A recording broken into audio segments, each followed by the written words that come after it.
Hello and welcome to Let's Talk Shop. This podcast is for product businesses where I speak to both retail buyers and brand owners about what it's really like to run a retail business. My name is Therese and my mission is to help you build a scalable and profitable product business through wholesale. And today I'm going to be joined by the lovely Nina from Recess Living.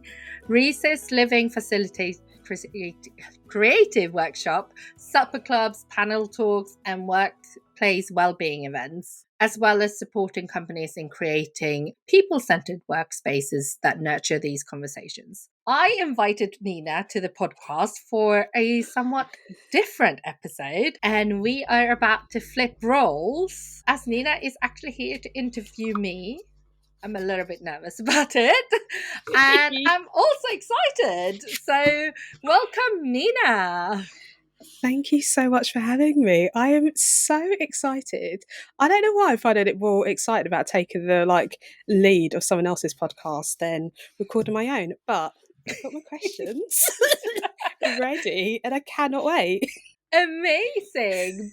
Before I kind of hand over the reins to you, is there anything I missed in my introduction? No, absolutely not. That perfectly describes my company, Recess Living, which is a creative wellness events company, and all the work that we do. Well, I guess I'm now in your hands.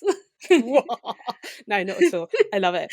So before I get started, I need to just do a thank you to our wonderful Instagram fam and community who've also helped me kind of put together some questions for you. So we put out some polls about questions. I had a few wholesale related questions, and someone else, as they introduced their question to me, said what I could say about you, which is you are so warm and open and generous with all the information that you serve us and all your expertise, and you share so much. So I'm going to set my wholesale question people a little bit of homework and basically direct them over to your Instagram account, which is a really great place to start for loads of information about how you get started wholesaling, ways to work with you. Sign up to your newsletter, the Sales Pep Talk, which I love and I'm on. In fact, I recommend all business owners basically sign up. I don't have a products business, but the ways in which that you teach us about selling, but also model it yourself as well, is so inspiring. So I use your Monday Pep Talk as my sales reminder and just apply it to my business. And we'll put all those links in the show notes. But my first question, which I always love to ask people, is what is your self-care love language? I don't know. I've never been asked this question. I guess good food. And I I'm not super into makeup. I don't take much time for it, but I do like a good skincare product. I'm not very good with keeping a routine to it, but because I like trying different things, but I particularly love buying skincare products. That is also one of my own toxic traits. I love it. And all the devices as well. I've got so many gua shas, rollers to use. I've got these new quartz mushroom thingy bobs. Haven't quite found a routine with using them all, but no. I mean either. Yeah. Although another thing is candles. I have a lot of candles. I buy a lot of candles. I burn a lot of candles. And room sprays and diffusers. I mean, basically, you could always convince me to buy one. Love that. Do you have a signature scent? No, because I tend to change my mind a lot. And also, I don't know if I have the best nose, I really like 2 years ago in the Liberty's Christmas calendar, there was a little Le Labo perfume, and I've had Le Labo before, but this one in particular is so nice. I'm going to have to go and ask them to recreate it or something. Was it a limited edition one? Yeah. Oh, I live for Le Labo. But because you can go to the shop and they mix for you, I presume they could just make it. Yeah. unless it's like Thingamabob to Liberty, but this Mm. it's such an amazing brand. And I love that you scent plays a really big part of like your self-care. A little window that we always kind of get to see on Instagram into like your self-care moments and routines is you starting the day with like morning gratitude. Oh yes, I do that. How long have you been doing that for, and how did you get into like a good routine of doing it? I actually think Instagram really helped me. Like I always tried before. For years I've been trying to do it. I tried the one thing line a day. I tried like writing down 3 gratitudes.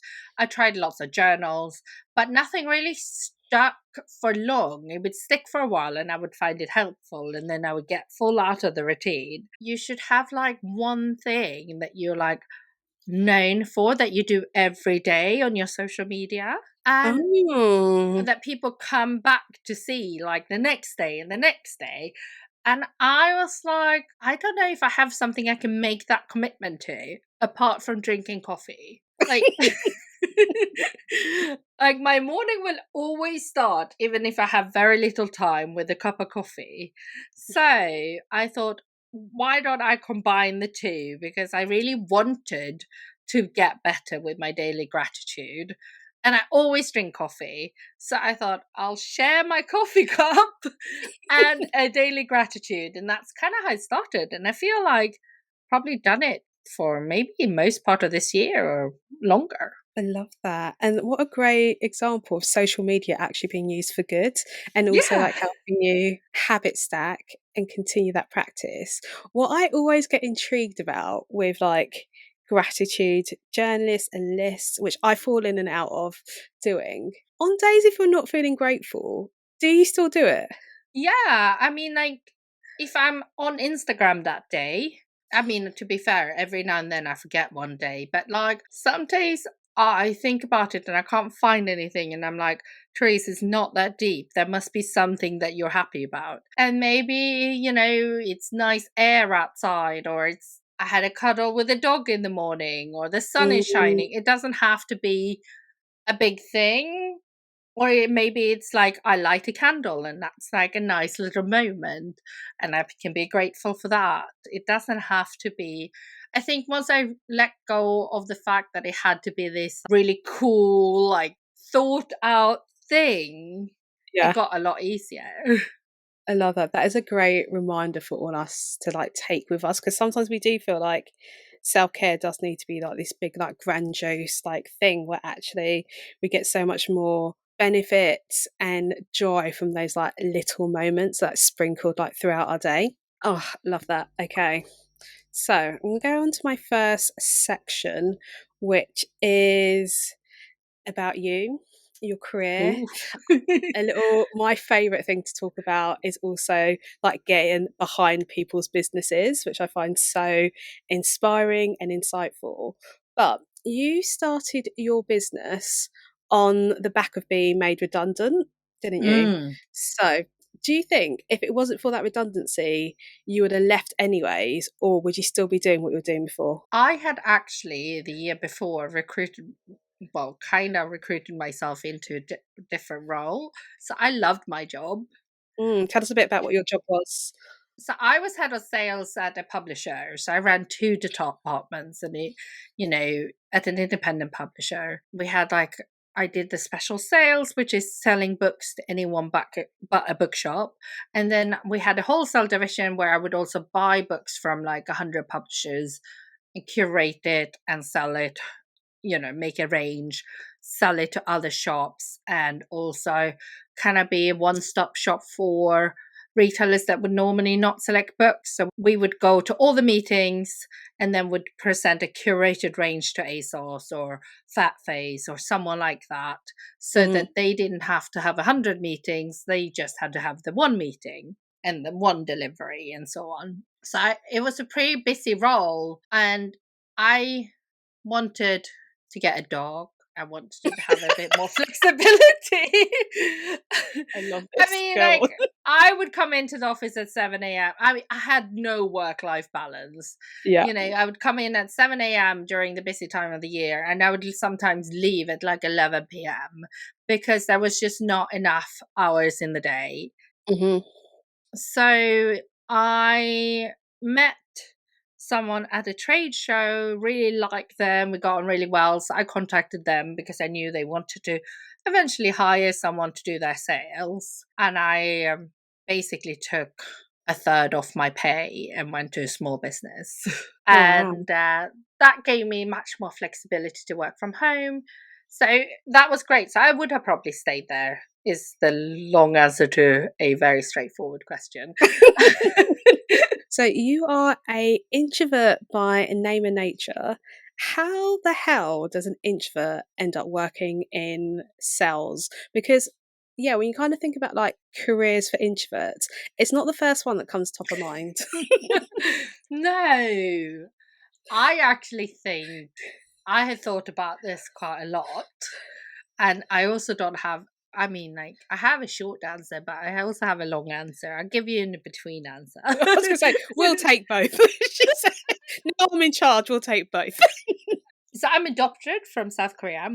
And I think when you're adopted, you work really hard to please everyone. And I think I was very much raised to be more extroverted than I am, to no fault of anyone, right? It was just, how I presented myself was quite extroverted, even though it made me exhausted. I hear that. I was And exactly the same. I think I presented much more extroverted. So actually, I've always been quite good at like doing the things that made me uncomfortable. Like when we did like a charity collection when I was in like 8th grade, we had to walk around to the shops and get donations for prizes. I walked into all the shops and did all of that. Obviously didn't like it, but like still did it, and no one else would. So, so I always done quite like extroverted things. I love that. Do you remember your first job in sales and what it kind of felt like if you had to like either do your first like sales pitch either in person or on the phone? Well, I have had quite a few salesy jobs before I started in the industry. Like I was a blackjack dealer. And you have dealer? Oh my god, I love this. I've just got visions of you in like a green like visor just dealing cards. Absolute shark at the table. Well, it's not as like fancy as that, because like in Sweden you can have blackjack tables and roulette and gambling in nightclubs. So I would do that. It was a really fun job, but it's kind of selling. And then I also sold hot dogs outside nightclubs. And You even lived some lives. I've done a lot of selling. Weirdly, I mean, it's not a hard sell selling hot dogs to drunk people. I mean, it's probably the easiest sale you can do, actually. So, yeah. But when I first started in the industry, I started on a maternity cover. So I was on a maternity cover for someone that was an account manager. But my role was like a sales admin or something like that. So I had my own accounts to look after from day one, really. I mean, bar the 2-week handover. So I had to learn quite quickly, I guess. Like my first accounts that I looked after was people like John Lewis Beauty, Joe Brown. Oh, wow. And like smaller ones too, of course. And then I also assisted on key accounts. So I think my first meetings was fun. Like I went with some of the team to their meetings and I got to learn that way. And yeah, I don't actually remember much about it, but I do remember my first trade show. What was your first trade show like? I'd never been so tired in my entire life. It was like the most intense, exhausting thing ever. Because like I started in July and then in September I went to the show, and we had a quite big stand, the company I was with, and it was back in the day where you couldn't sit down, you couldn't like go to the bathroom. Like Mm-hmm. there was like someone waiting for you the whole time. Oh, I've wow. never been so tired in my life.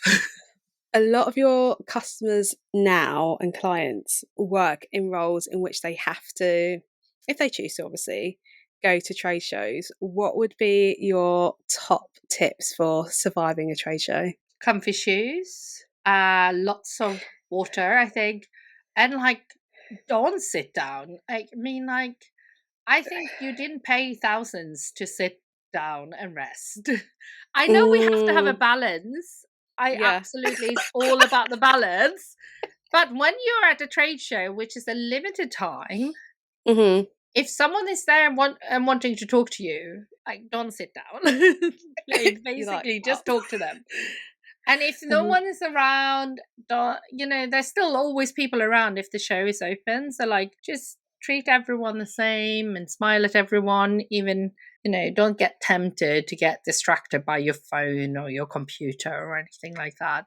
Your business can survive 3 days or 4 days of you paying people that are at the show your full attention. That's Unless a you good have a one, like team, then staying you're present. allowed. Then you can rotate. Yes.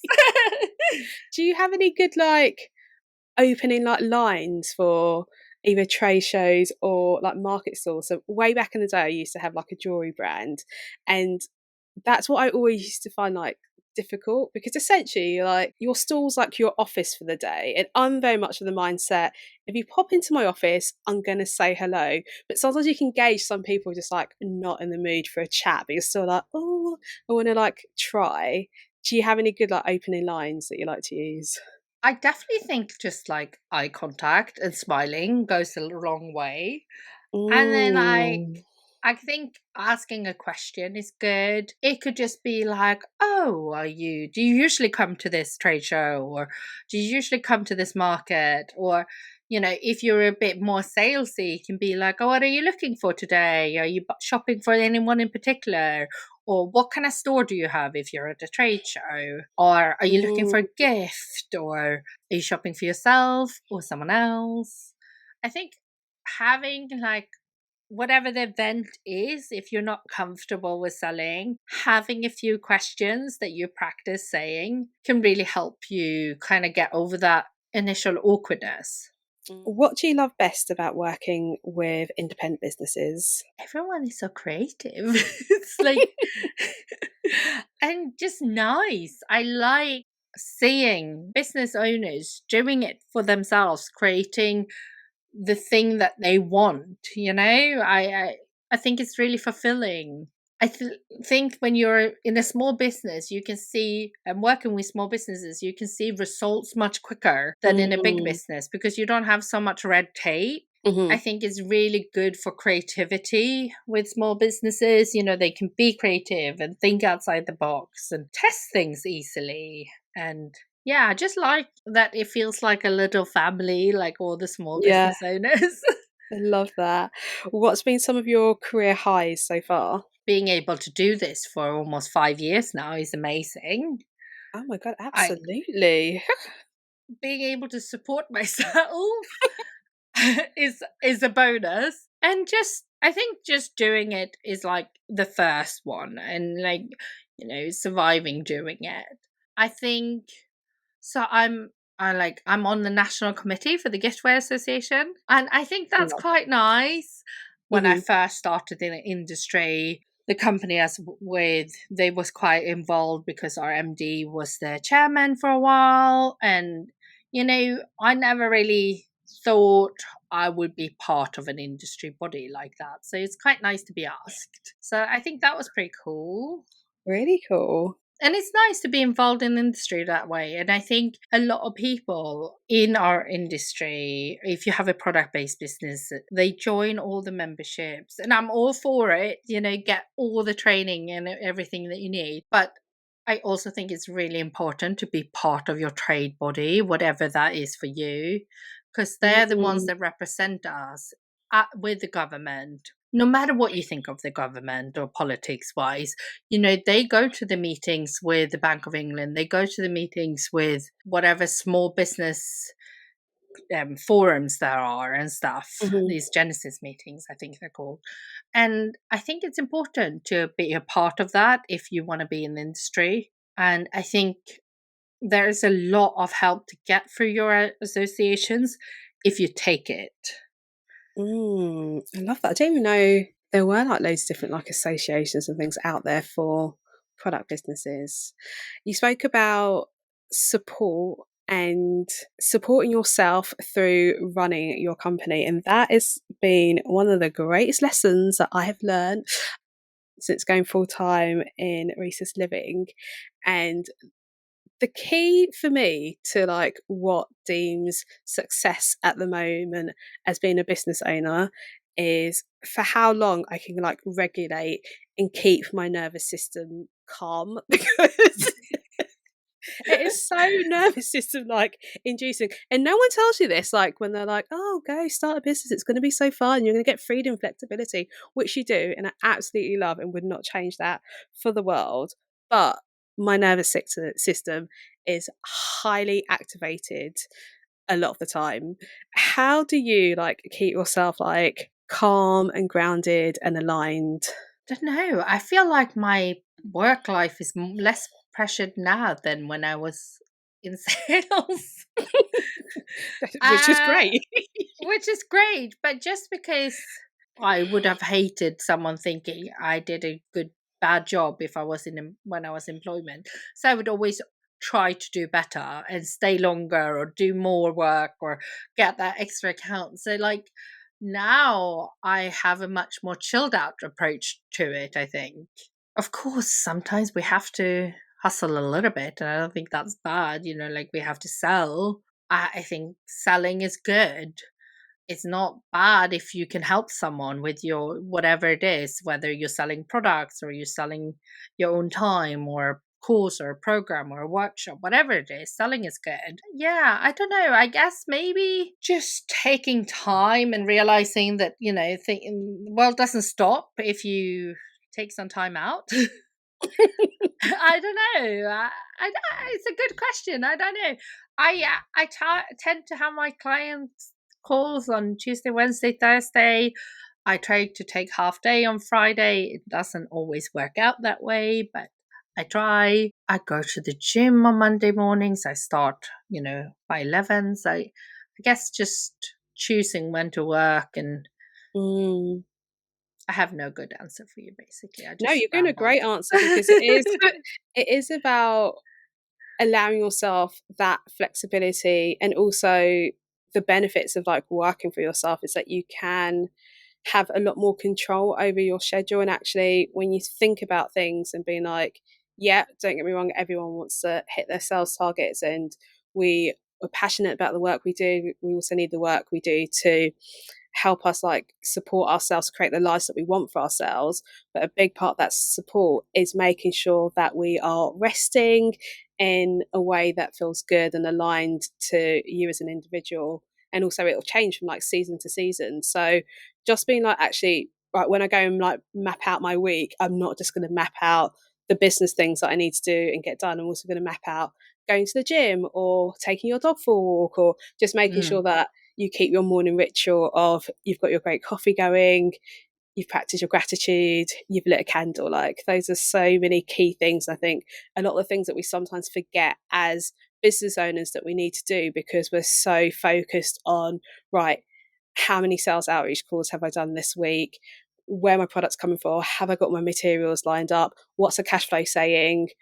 And we also need to say, like, what are we saying within ourselves as well, in terms of how energetically are we like feeling and aligned with everything. So no, really great answers there.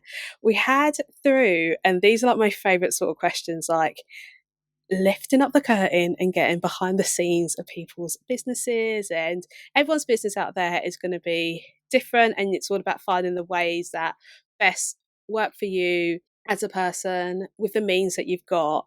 But what sort of support do you have in your business at the moment in terms of people, technology, or mantras, which I thought was such a great little spin on the question. Yeah.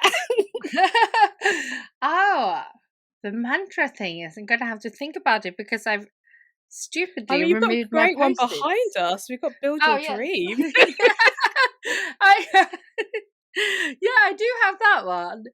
It's a bit cheesy, but I like it. No, I love it. Support. So I have someone that helps me with ad hoc tasks, like kind of like a VA would, converting, podcasts or live chats into blog posts or managing my Facebook group, just ad hoc things. It varies a little bit from month to month how much time that is. And that is probably because I'm not organized enough more than anything. Interesting. You do not No, project not in the outside world organised. as a I don't know disorganized if it's person. Even. organized or that I just like doing it in my own time. I need to be better at outsourcing, I think. But like before my holiday, for example, I wanted to write all the newsletters while I was on holiday. So I did them before I went. And I could have had someone then create the emails, but I quite enjoy it. So I did it. Like I would have written them either way, but then someone could have uploaded them and done all the links and stuff. But that would have meant that I needed to brief someone and I would have to set a deadline and check it over. So I'm a little bit bad with those things, actually. I need to get better. What sort of tech supports you in your business? I mean, Canva. Like Canva, Canva if you're listening, everything. we're happy to be sponsored by you, okay? Anyone out in Canva? Yeah, Canva. I guess my website. I mean, I know I should have a better, more fancy website perhaps, but mine is on Wix. And that's simply because that's what I started with. And I'm kind of used to it. I use Flowdesk for my emails because they're pretty. Gmail. What else do I use? What helps you keep yourself organized? And also, because I can imagine that you've also got your own sales tracker and client flow system, whatever the professional word is for that, you know what I mean. Where does all that information get held? Oh, I do have a CRM system. I used CRM, Absade. thank you. I used Absade for my sales.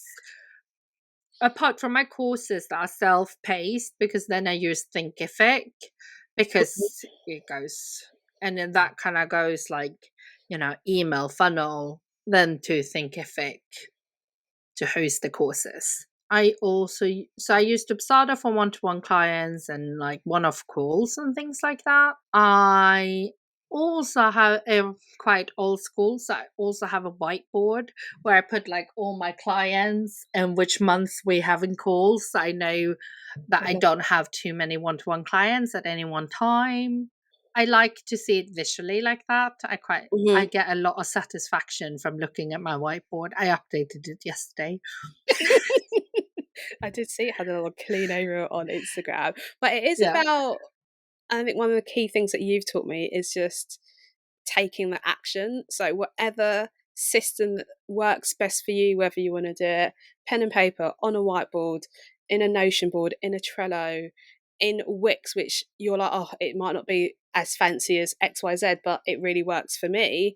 It's about finding things that work for you to help you take that action and to stop blocking you from taking the action. Yeah. Oh, and I should probably say Dubsado is not the CRM for you if you're product-based and listening to this. So that's more for service-based businesses. Good little tip. Is there a product-based business version of it, or do you not really need one in that world? So it depends on how much you like learning new softwares and stuff.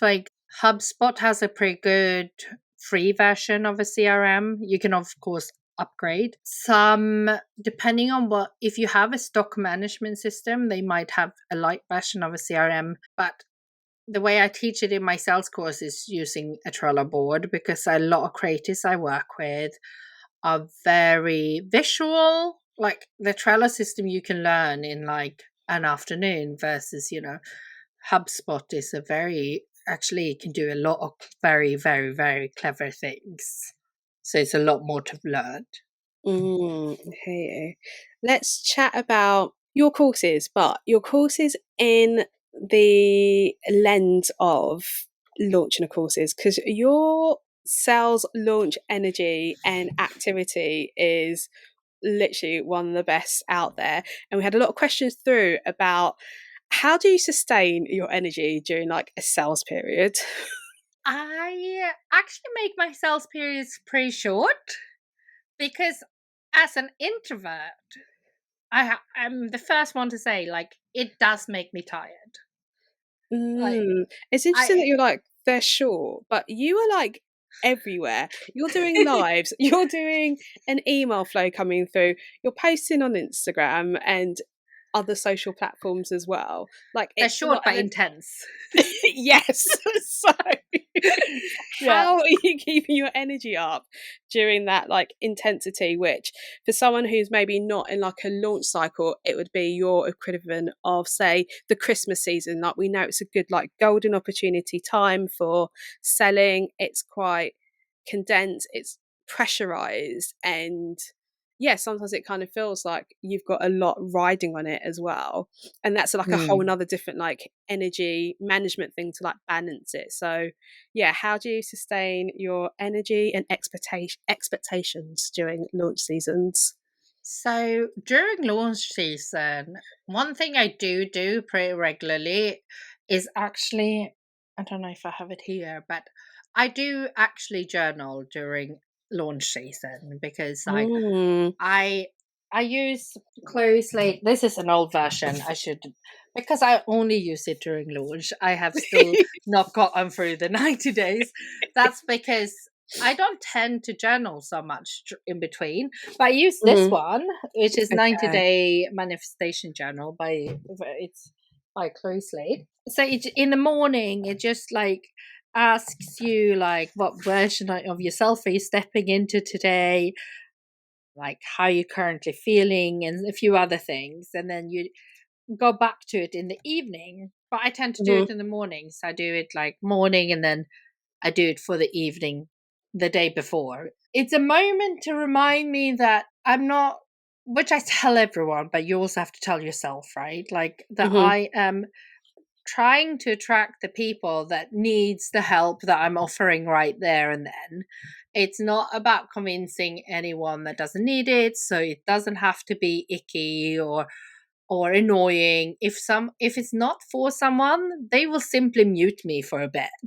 Mhm. They would just not look, and the algorithm will pretty much tell learn pretty quickly that they right now they're not really into my content. And I just think that journaling reminds me of like why I'm doing it. It's not about like, of course, I need the selling to happen because like Mhm. it's a business after all, but it's not. It's more like about attracting the people that feel cool to it right there and then. So my job with putting content out there is to attract those people, not and to make them aware and to remind them about that there is help out there to get. Mhm. And I think the journaling really helps me get in that headspace where it reminds me that actually it's okay to spend another day talking about the same things over and over again. I love that. One of the questions we had through, and this can apply to like a launch period or say like a slower like sales season. Like at the moment of the time we're recording, we're kind of in the summer period, which yeah, it's just like quieter everywhere for all sorts of businesses, isn't it? But question we had through is you always seem so positive, and whenever I see you on my screens, you always fill me with so much joy. I know that lives sometimes just like lifing that's not always the case, but how do you stay positive and motivated during difficult times? Oh, love this question. That's a nice I know question. we've got I some want to know great, who asked this. great people in the Gram family. Thank you. Yeah. Obviously, not everything is always positive, Mhm. but I think I generally love what I do. So it's pretty easy to be positive about work, I think. Like, I feel Mm. really lucky to do what I do. I don't even need to remind myself about that because I just feel very privileged to be able to do this job as a job. So, like, work wise, it's quite easy to just be happy about it. Like, I think, and this is maybe not something that is such a good personal trait of mine, but I'm very good, for lack of a better word, I suppose, to compartmentalize and put something in a box and open it later. Mm. So, like, I might come across as really open, and I share quite a lot, but there's obviously things that goes on that I don't share, and it's not even that I feel like I'm withholding that. It's just like it's in a box. And Yeah. my Or therapist is helping me open this box, but actually it helps me in a way for my work, because it means that working is actually what gives me maybe respite from the emotional cupboard a bit. So I just really enjoy it. No, I love that. And I think what's key about that is because you're so passionate about what you do, that already kind of helps you take that first step to like doing a thing in the first place. It really fuels me to like know I helped someone. Like, it really like gives me all the energy. I love that. So, next question is like a two-parter, but same question. So, what advice would you give someone who is thinking about starting a products business? And the second part is going to be same question, but someone who wants to start a service business. So, Hmm. I think that, you know, you need to probably have an idea of like why you're doing it. And that goes for both, actually. mhm, I think your why needs to be pretty clear, whatever business you start, but also a little bit of an idea of where you want to go. And that goal can change, right? But you mhm, need to have an initial idea of how much money you need to be making, what is the vision. And I think it goes for both service and product based businesses, because I often speak to product based businesses that don't really know where they want to take their business. And I think mm, that makes it really hard then for someone like me to help you get there if you don't. mhm.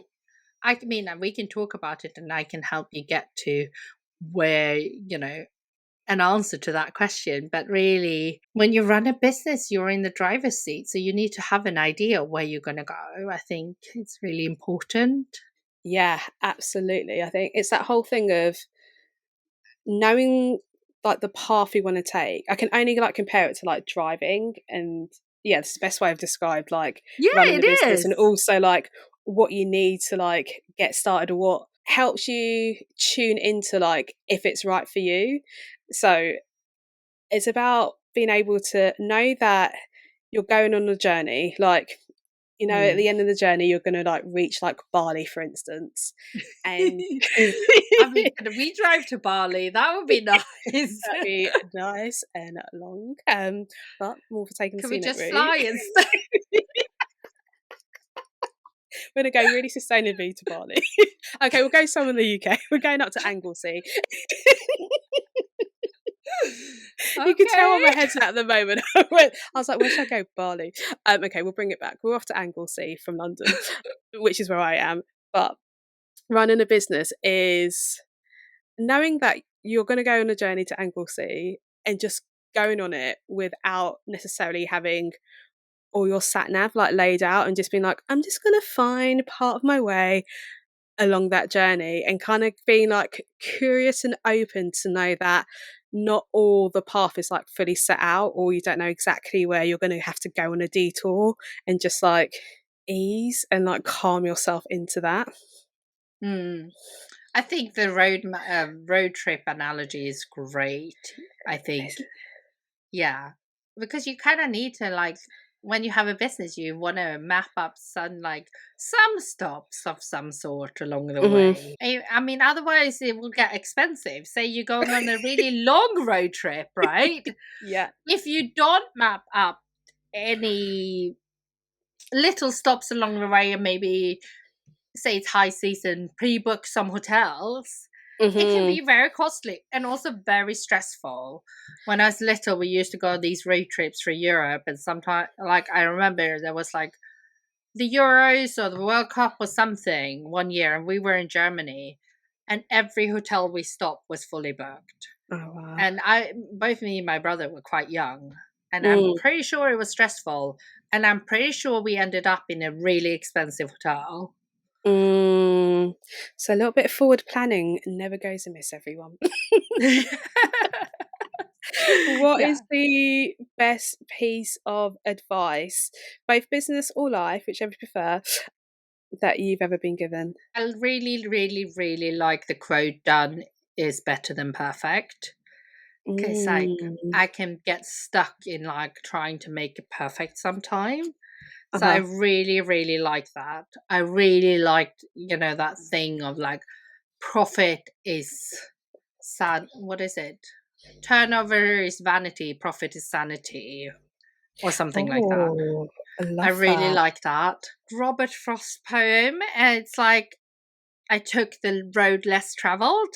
Yeah, I'm with you. I I love really that. like that. That is not word by word, but like, you know, basically you come to this fork and you take the one like that is less traveled. I like that. Love. So we're coming to a close of our questions. I have created a little quick fire round for you, which I've called Let's Talk Shop. So, Okay. I'm very bad at quick fire questions. Hence why this podcast episode will probably be longer because I talk too much. let's see how we get on. Are you ready, lovely? Yes. Okay. Where's your favourite place to shop? Well, it depends on for what. I really like that there's like a independent near me that has really lovely like homeware and ceramics called Sisterhood. I really like that. And then there's a gift shop that is have some kids stuff and things. I often buy like gifts for our niece and stuff in there called Number 14 in Amtil. And there's a florist there too, which is really cute, called Emmy Florals.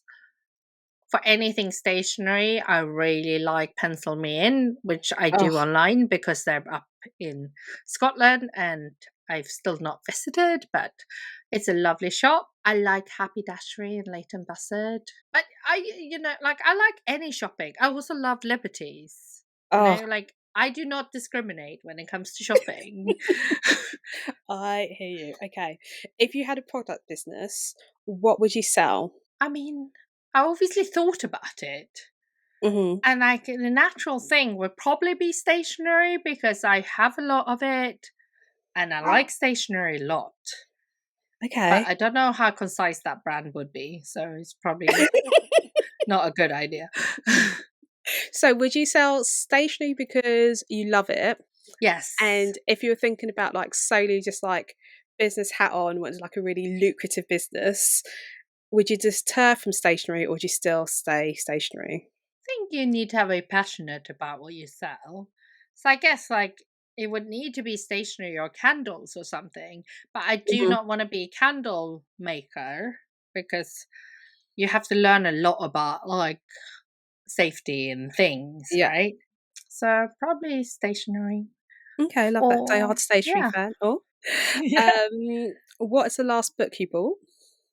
Oh, is it called Yellow Face? Yes. I can't remember the author now, but I haven't No, started neither can reading I. it yet. I've seen it everywhere. Okay, let me know when you get started and if you recommend. Yes. Okay, what is currently on your shopping list, wish list for life, work, and self care? So shopping list for work. There was a business book I was recommended today, which I cannot remember what it was called. It's called by someone D. Priestley or something like that. Anyway, I've added it to my list. Personal, there's probably a lot of random things that I don't need, but what I will need when it It's a wish list. comes It out, doesn't matter. It doesn't matter. like a winter coat is probably something I want. I know I'm gonna need it. Wish list though, like if it could be anything, Anything. I guess like we could do with a new car, which my husband reminds me about a lot because my car is from 7-8 years now, I think. Okay. I feel like that can also go into necessity list. Yeah, true. It depends on what car you want, though. Oh, this is true. This is true. What we're Because the thinking. necessity might be like a cheap car, and This is true. wish list car might be like a Tesla, for example. Why the hell not? Let's just put that out into the universe. Yeah. 2023, the year you get a Tesla. What's on your self-care wish list at the moment? I feel like my shoulders have been very, very tense. I think I'm going to go for a massage. So that's probably like the next thing. Nice, love. What shop would you love to be locked in overnight? Ooh, it would have to be a big shop with lots of things, right? Mm-hmm. Actually, I would probably prefer to be locked into like Liberties or Selfridges, just because they are big. Yeah. And, you're not going to... Actually, let's go Selfridges, because there's the food hall, so you're not going to go hungry. Oh, So there that was will be very wine, sensible. there will be chocolate, and there's product. Oh, I love that. That was both like sensible, but also very indulgent. My like go-to would be Liberty, because it's like the first shop I remember like going to when I was little with my mum. And there's so much like history in that building as well, which I'm just like so curious about. There And must it's be like beautiful. doors that you're not allowed to open, that you could open at Yeah. night. So yeah, that would be like my go-to. Yeah, but you would need to bring your own food. I'm gonna bring myself a packed lunchbox. I'll be okay with that. And then my final question, which is not part of the quickfire round, but a question I love to ask people, is what piece of advice would your younger self give you now? My younger self. I love this, because a lot of people say like, what advice would you give your younger self? But I love that you flip it. I think that's so good. I would probably say remembering to have fun is really good. Like, like, what are you enjoying? Like, I think I very much lived when I was younger. So like, I did lots of things. So, I was more spontaneous with my travel and things like that. So like, just remember that, life is about living. Love that. Thank you so much. I'm gonna no, but it is, and those are the reminders that we need, because the whole thing about like building your dream, as you like so beautifully like remind us literally in the frame with your life, is that you actually get to live your dream as well, and that's what we forget when we're kind of head down just like building all the time. So I think that is a wonderful reminder from younger you to all of us right now. Just enjoy living and embrace some spontaneity. Thank you. I think that's so good. I'm going to hand the mic back over. But it was so fun. Oh, I really enjoyed it. Thank you very much for like entrusting me as well. Because it is, it's a big deal, like handing over the reins, especially when it's then going to be talking about you, which is nervous system activating. For sure. This will be the hardest episode to edit, because normally, editing someone else's story is much easier than editing when you're talking yourself. Yeah. Thank you. And, before we go, if anyone is keen to find out more about what you do, maybe if they have their own business, maybe they have like a workplace as well, or they have a partner whose workspace is not great with self-care and well-being, like how can people find out more about you and recommend you to their partners and friends and workplaces? So we work with workplaces for the workplace wellbeing, but we do also work with brands for brand launches and activations as well. So need to stay plugged in to my fellow indie biz family as well. And I love finding new ways to bring your communities and clients and audiences together. You can find me over on Instagram over at Recess Living. Website is also Recess Living, and now because I also hang out on LinkedIn, you can find thanks to some gentle pushing from a bird not too far away, You can find me over there under my name, which is Anina Elegba, which we'll link over in the show notes. Amazing. Thank you so much, Nina. It's so good. I knew you were going to be the perfect person to do this. I love your approach to like everything and life in general. And I hope that those of you who are listening, that you enjoyed this rather different episode. And if you're enjoying the season so far, give me share over on Instagram, and if you're watching on YouTube, since I'm going to publish this on YouTube, leave a comment, or I think it's a thumbs up. I think they do there. Yeah. And I would love to kind of get to know who's listening a little bit more. And the podcast will be back next Monday with another episode, so I hope to see you then.